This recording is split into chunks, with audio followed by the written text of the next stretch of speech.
Hi, I'm Ryan Szymanski, curator for Battleship New Jersey Museum and Memorial. Hello, I'm Drakinifel. Today we are at the model that Rick Quinlan built of Battleship New Jersey. This is a really unique model. He bought the pieces to build the ship in her more or less Vietnam configuration. You can see the masts and stuff like that. However, he built it in the time span where New Jersey had been listed to be reactivated in the 1980s, but the plans of what that reactivation were going to entail didn't exist yet. So Mr. Quinlan had an idea of, I know they're going to add harpoons, I know they're going to add tomahawks, they've said they're going to add this, this, and this, but I don't know where or what that's going to look like. So the ship ended up being a really, or the model, I should say, ended up being a really interesting just mix of different configurations of the ship. He's got some World War II era 40mm guns on there still. Those are parts that are relatively easy for modelers to get. And then he's got some scratch-built armored box launchers for Tomahawk cruise missiles that he actually put in more or less the right location. But by and large, the ship looks kind of Vietnam-y. So it's a really interesting model here. And the reason we're standing here is because you guys ask all the time, what would we change about the ship if she was being reactivated today? Now, I've talked about that in videos before. So today we're asking Drac that question. Right, so to be perfectly clear, you know, if they were actually going to reactivate New Jersey today, there would be some very difficult questions being asked about the mental state of whoever signed off that bill, because it's possible to do, as we will discuss. However, the bill to do it would be astronomically large to the point that you might as well build a new ship. However, if somebody is out there, you know, CNO, SecNav, whoever, who happens to have a blank checkbook and really, really wants to get a battleship back in service to an extent that it would actually be a very useful combatant, this is what I would change. We could do this outside, but then we'd have to have Libby chasing us around the ship while we pointed at different systems. And then there's a 10-foot model here, so we can just point at things. So initially I thought, well, what about taking off turret 3 to free up the back for all sorts of things? But then I realized, no, the problem is whatever you replace that with, you're taking off a couple of thousand tons of weight, especially when you start pulling the barbette and the shell hoist and everything. There's not really anything modern that you could add into there that would compensate for that, and the ship's going to ride hilariously high at the stern, at which point you're going to be putting in thousands of tons of dead weight ballast, which is just pointless. You know, even if you filled it with VLS cells, that's not be anywhere near the mass that you've removed. The weight of that does not equal the weight of all the armor plate that's being taken out. So obviously back in the 90s you had drone operations off the back. I think you still could do that, but obviously modern drones are much more capable. So you're going to keep all the turrets. So all of the changes I would be making are all going to be concentrated in the, if you like, the superstructure area. Now we know compared to this model, these two are already gone, and you've got the missile launchers here. So 2 of them are gone, 3 are still here. So unfortunately for lovers of the 5-inch 38, my first step would be to remove all the 5-inch 38s, because while they're fantastic anti-aircraft guns in World War II, they do not have the firepower in terms of rate of fire, etc., to be viable in the modern era. Also going are going to be the harpoons and the Tomahawk box launchers, because for a ship this size, that's actually a relatively minimal amount of firepower, and it means if you take out all of the 5-inch 38s and those, you've actually cleared a huge amount of space and weight that you can use for other systems. You're not going to replace the machinery just yet, so funnels are going to stay. You're going to want the fire control, the rangefinder fire control systems in place, so going to keep those. But the main thing is, okay, so now we've taken stuff off, what are we going to put on? So we need offensive systems or modern defensive systems. My thinking is that to start with, kind of like you've actually got on this model, but we don't have historically on the ship, is to get a second mast aft. Because if you look at any modern air defense vessel, if it's a Type 45, you have a little spinny Samson radar up front. If it's an Aegis ship, you've got the flat panel spy array up front. But they all have a big air search and air control radar aft. So you need somewhere to put that.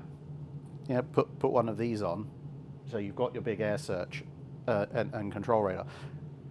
I was tempted at one point to think, well, what about just using data linking so other ships, Aegis ships, could queue in the missiles off of the New Jersey, which would be great if she was part of a battle group, but at the end of the day, jamming, the fact she might end up on her own, general communications issues, or the fact you might have a multi-vector threat, so that the Aegis ship might be looking in one direction and the threat to New Jersey is coming from another. That's not really worth it. But where do you put your actual missile control radar? Because the US doesn't do spinny radars anymore for that, so you can't really write off to the UK and say we'd like to borrow a Samson radar and jury rig it to work with SM2. It might work, but I'd hate to see the outrage there. So my first cunning plan is we're going to keep the superstructure, the forward superstructure, but what we're going to do is encase it. It's already semi-pyramidal, so we're going to expand that with an outer casing that's partly aesthetic, but partly basically is a structural support for flat panel spy arrays. Okay. And it means you don't have to drill into the core superstructure, because the core superstructure will still be there to provide overall support for your external cladding, essentially.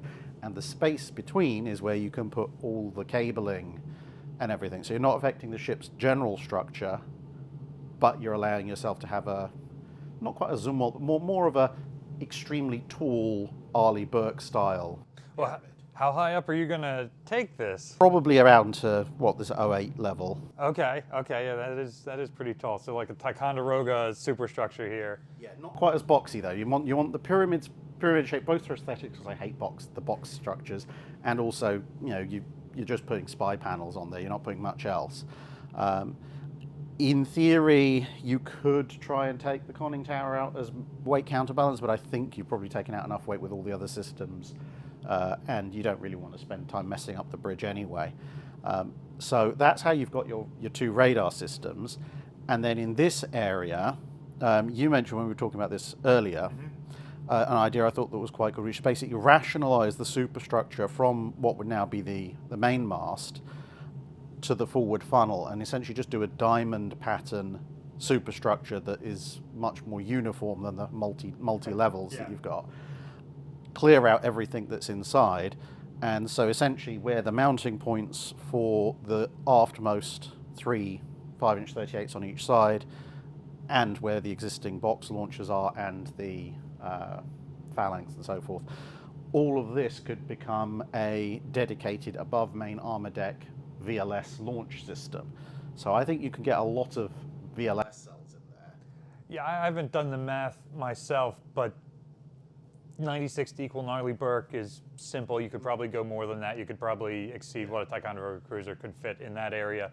And you're only removing spaces that are already there dedicated for missiles or magazines for 5-inch guns, or there's the TV studio is in there, and a couple electronic workshops, and like all stuff that can easily be removed to places in the hull of the ship where we've just freed up a bunch of berthing by getting rid of the gun crews for these other 5-inch guns. Exactly.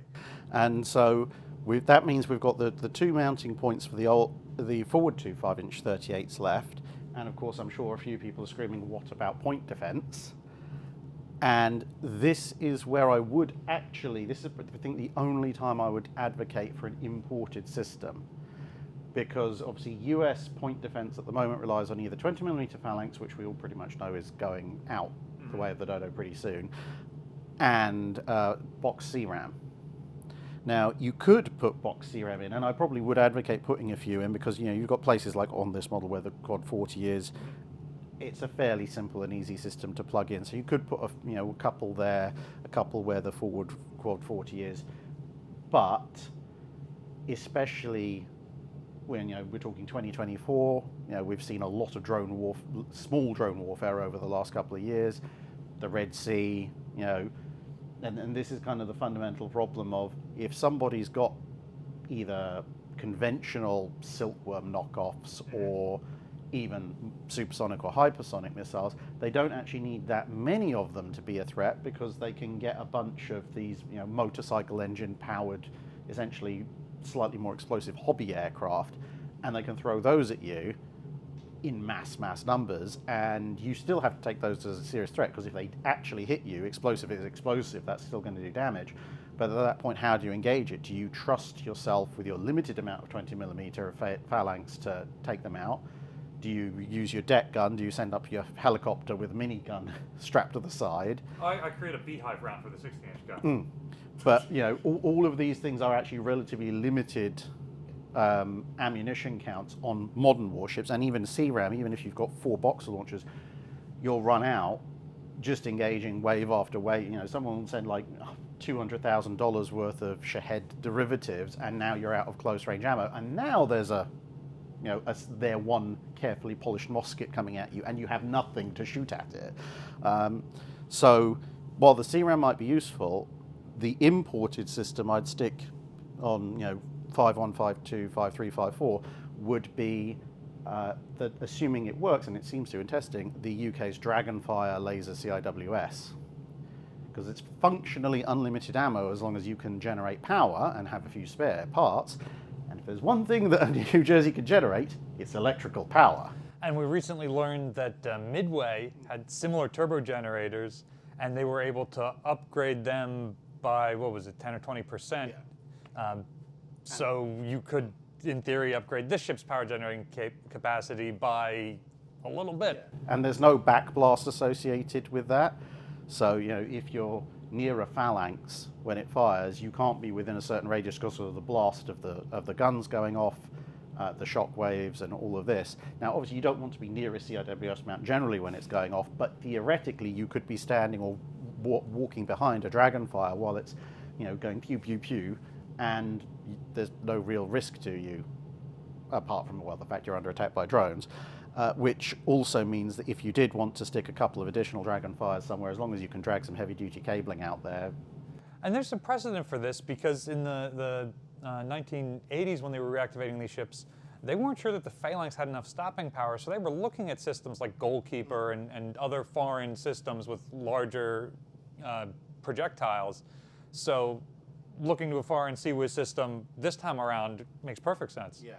And the other thing I thought about was maybe putting a 57 or 75mm rapid fire point defense, long range point defense gun in those locations anyway. Maybe something like steal the deck gun off a Constellation or something. Yeah. But considering you're going to have a lot of VLS here, possibly some CRAM as well, I thought, that's actually going to take care of the long-range threat against the actual serious munitions for something that you need to knock down all the cheap, horrible stuff that people can swarm you with, and even the old silkworm flying dustbin type stuff. A couple of Dragonfire either side should be fine, and with the relative portability of the system, you're not going to need this anymore. No, with the 5-inch guns gone, you get rid of those 4 directors. Yeah, so you could put 4 additional Dragonfires on there, which means you can then be a dragon that's, the Black Dragon with Dragonfire lasers. I was building up to that one. These are great positions for systems like CRAM. Yeah. They give you great coverage. You've got 3 that can fire in basically any heading. And in a lot of ways, it's almost like a lot of the US cruiser AA systems back in World War II, where you've got your fore and aft mount positions, which actually give you effectively 270-degree arc of coverage, plus your side-mounted systems. So that would be my proposal to upgrade USS New Jersey for a new era of warfare. And then, of course, like I say, if someone gets a little bit too close for comfort, that's what your 16-inch guns are for. It's interesting to me that our 2 systems, we're basically removing the same things, and we're seeing the same threats. It's only there's some slight differences in what we would put in, how much we would personally spend to meet those threats. So the link to the older video that we did where I talked about this in the past is in the description below. You can hear the major changes that I would make. It's going to be very similar to this. Oh yeah, one other thing. That ridiculous Christmas tree antenna on the bow is going. I will personally come over with a welding torch and cut that off so yeah, SecNav, if you want to upgrade, I will do that work for you. Flipping ruins the lines of the ship. Can't believe that you would suggest someone coming into this country and stealing American jobs like that. Oh well, you know, someone needs a Christmas tree ornament somewhere in the modern art style. So, what would you do to modernize an Iowa-class battleship for the mid-2020s? Let us know in the comment section down below. Battleship New Jersey receives operating support from the New Jersey Department of State, also from a number of other businesses and private individuals, including Drakenfell. We really appreciate your support. There's a link in the description below if you'd like to donate to support the museum. If we save enough, we'll add Dragonfire to the ship. You can also support us by liking, sharing, subscribing so more people find out about the channel. Thanks for watching.